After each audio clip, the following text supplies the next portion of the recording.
क्वचितच अशी यात्रा घडत असेल जी प्रतिवर्षी न चुकता भक्तीवर आधारित असलेली वारी सामाजिक समतेचा झरा बनली.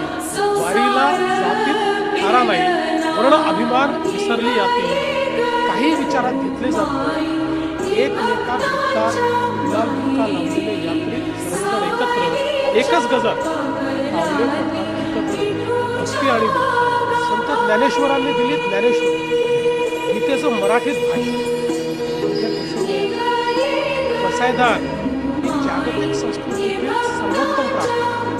त्यांचे थोरले बंधू निवृत्तीनाथ नाथ परंपरेचे पाईक मुक्ताबाई जगावेगळ्या जिच्या ओव्या समाजाला प्रश्न विचारायचे. संत नामदेव ज्यांच्या रचना गुरुग्रंथ साहिब मध्ये सापडतात. मनला आपण गेलो होतो तिथे ज्यावेळेस